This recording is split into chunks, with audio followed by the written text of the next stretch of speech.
Alright, back for hopefully the final time.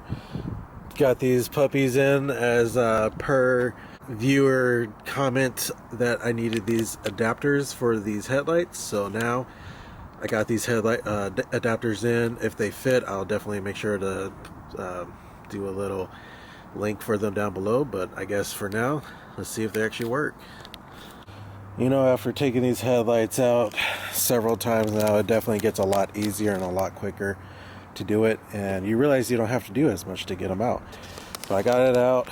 There's the headlight, well, the bulb. Sorry, trying to open up the package. Let's see.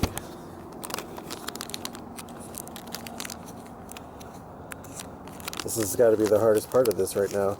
It's getting this package open.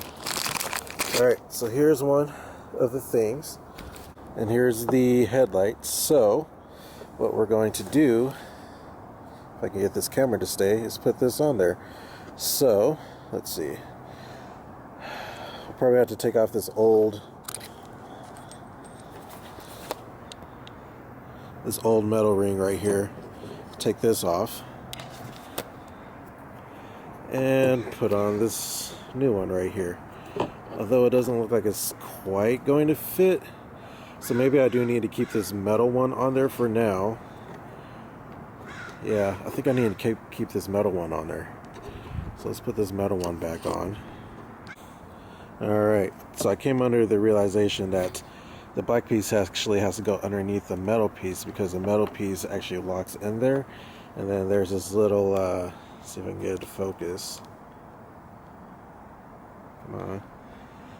Well, there's this little ridge that this little piece that sticks out goes under and fits in right there like that. So let's see if this actually fits.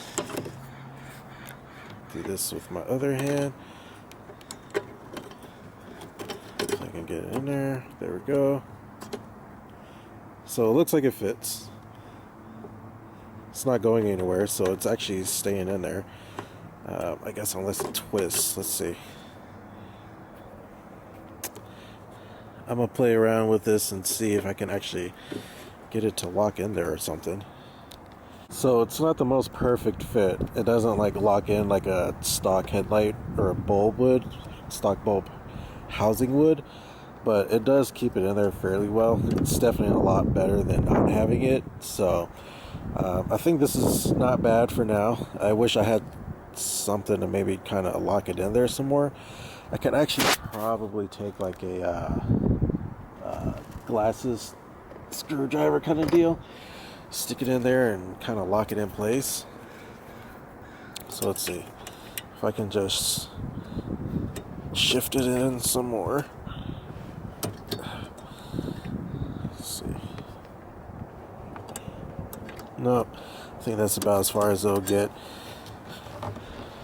because if you can see, there's still that little piece of plastic that's hanging out right there that doesn't go in all the way, versus like well, you can't really see this plastic piece because it actually got in there, but this one's just kind of hanging out and I can't shove it in there anymore. Yeah, it's not gonna lock in anymore, but this does work a lot better than not having it. So I would actually probably suggest this. Maybe see if you can find one that actually fits better. I don't know. This one on Amazon said that it fit my car, but doesn't seem like it quite does. But regardless, it's a lot better than not having it. So I would definitely suggest this if you're going to get this headlight. Have a link for the headlight and this down below. I know I said I was going to have the headlight listed before, and I haven't put it in the description, so hopefully I'll remember this time. But anyways, thank you to that commenter on one of my older videos, because you definitely saved me today. Anyways, I'll catch you in the next video.